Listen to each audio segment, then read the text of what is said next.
How can you stand out from the crowd these days in the adventure game world? It's not enough to just be innovative, there has to be something extra. And that thing is chickens. I'm here today to talk about the crime noir thriller Chicken Police. Yep, you heard me right. Chicken Police. Hey guys, thanks for tuning into YakWaxLips. My name is Michael, your point and click adventurer, and before I peck the bones off Chicken Police, I create purely adventure game content, so please hit subscribe and like this video for more. It really clocking helps. Chicken Police from developers The Wild Gentleman is a completely brilliantly bonkers crime thriller based in around the 1950s in the city of Clawville. We start as the lonely, washed-up Santino sunny Featherland. Our better days are behind us and our favourite friend is a bottle of scotch. With just 121 days until we officially retire from the city police, our head is laid low after being suspended. Unless we go and find trouble, those days will pass by and we'll be free. But that would make for a pretty awful, boring game. Enter then a meek, dough-headed messenger delivering us an intriguing case involving the superbly named Natasha Katzenko. With a case in hand, we need just one thing: our ex-partner, Marty McChicken. The Chicken Police duo of Marty and Sonny used to be celebrities over a decade ago, until the fateful night of the New Year massacre, where Marty shot Sonny and tensions and feathers flew. Our only hope to start this new case though is to reconnect these two foul figures. What starts as a simple case of possible stalking snowballs into a citywide tangled web of lies, deceit, blackmail and murder, taking in a hierarchy of the royal family, a resistance and the collaboration of animals of all differing species. The dynamic duo of Sonny and Marty gel together seamlessly, with Sonny the aged cynical cock and Marty the outgoing risk-taking gung-ho featherbrain. There are crime noir tropes throughout. The police chief is a barking, aggressive Dachshund. The police receptionist is a chirping hummingbird able to get her fingers on almost any information. The city of Clawville is under the rule of ruthless crime boss Ibn Wessler, who most cops are afraid to pursue, and he is of course a rat. Sure enough, as the case spirals away from us, Wessler and his cronies rise to the surface in more ways than one.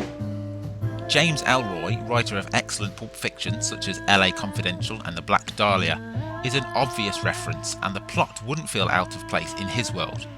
If you think of a crime noir thriller based in the 1950s, then this game will include it. And for me, that's a huge positive. Characters that appear early in the game often pop up later with huge effect. What might seem like minor points can grow into significant parts of a puzzle as seeds are laid early to grow. The gameplay aspects are about 80% dialogue interactions. Pretty much every character you meet has several things to say, some of which are useless fluff, but some open up further avenues. There are 4 ways in which to interact with someone. First, at the time of meeting them, there are usually just 2 options. 1. Look at them, and 2. Just general chatting. If you look at them, it sometimes highlights a little about them that you might need later. This is either spoken directly as Sonny, or as an exchange between Sonny and Marty. If you chat with them, then get comfy, as conversations are what this game is based around. Reams of dialogue comes spilling forth.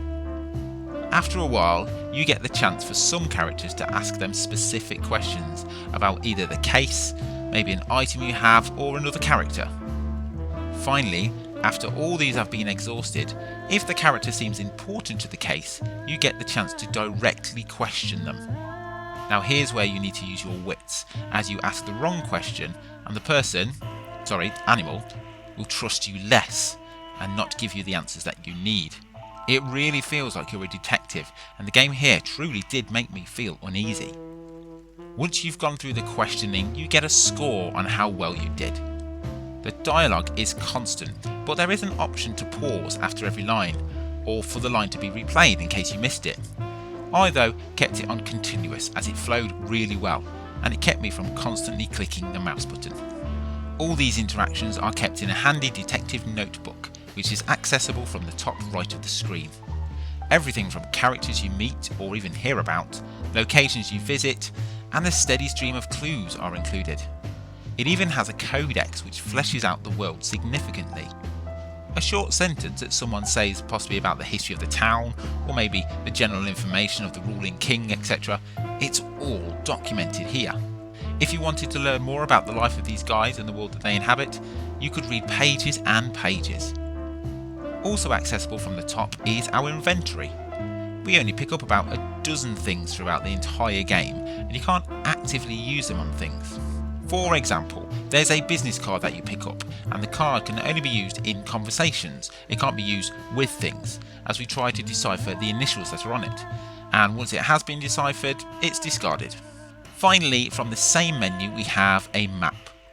Locations pop up and disappear throughout, with some only available for a short time.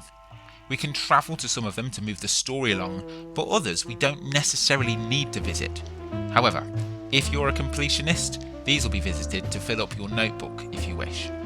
Apart from the dialogue, I'd say about 10% of the game are small puzzles, such as working out how to open a safe or untying a knot. About 5% is action, where we have to shoot with a crosshair aim, and this can be practiced when you're in the police station. And the final 5% is working out the connections of a case. At the end of each section or each chapter, we are faced with photos, items and post-it notes with clues. We then have to figure out how they all fit together. Again, this is a cool feature I enjoyed, which brought me back down to the core of what being a detective is. The game adds to the noir aesthetic with a wonderful black and white art style, with only flashes of colour every now and again. There's even the option to overlay it with film grain, which I did of course. It gives it the appearance of being filmed in the 50s. The locations are fabulously lit with moody shadows increasing the ambience. It has a genuine sense of time and place. Every character we meet has an animal head upon a human body, so us as chickens have arms and legs, which gesticulate enthusiastically depending on our circumstances. It's a bonkers concept, but one which becomes entirely believable after only about 5 minutes of playing the game. At no one point did the game take itself out of the time or place. It always seemed like this place existed and had for centuries, and it never laid on the concept for laughs. To accompany the noir setting, the only option for music is jazz. The colourful soundtrack ranges from smooth jazz to funky jazz to, well, just jazz. There's loads of it. At one location there's a jukebox which holds the game's music, so you can flip between the soundtrack as you please whilst you're in there. So there are fantastic visuals, a great soundtrack, and to top it off, the voice work is exquisite. I think there are about 35 characters and every one of them nails it. Not only do they portray the archetypal character that they play, such as a nonchalant secretary, the barking chief of police, or the deceptive brothel hostess, but also the animals they are come into play. Marty and Sunny themselves are just brilliant. They're two of my favourite characters. So the plot is gripping, the execution is effortless and the style is engaging. But there are one or two annoyances. The game, as far as I can tell, cannot be saved manually. I only used one save file, and there are about 3 on offer I think, but when I came to close the game there was no save option. It saves at a certain point only. The dialogue flows brilliantly, however, quite a bit of the written dialogue doesn't match up with the spoken. The same things are more or less said, but some lines are back to front, some words added and some missing. I tended to listen rather than read, but it was a little distraction. My main gripe of the game though is the action sequences. I died a few times in these and it just said, oh, you died, and then it threw me straight back in to try again. There's no real learning curve. I was firing my gun repeatedly and there doesn't seem to be no clear effect. I happened to get through these bits as I just fired on and hoped it'd work. You can practice this at the police station, but the time it takes to move your gun and reload, it just seems excessive. But these action sequences happen so infrequently, it didn't dampen my enjoyment of this clocking brilliant game. Chicken Police is full of characters to love and loathe and has an epic plot that weaves effortlessly through a seedy underbelly of pulpy, stylised locations with silky dialogue and themes that radiate today. Although puzzle light, it makes up for in story tenfold. Chicken Police is available right now. Go and cluck and get it. Thanks for watching my review of Chicken Police. Please like the video and hit subscribe if you have enjoyed it. And come and follow me on all the other social sites too. Let me know in the comments below your thoughts on the game, and until next time, have a clucking great day. Take care.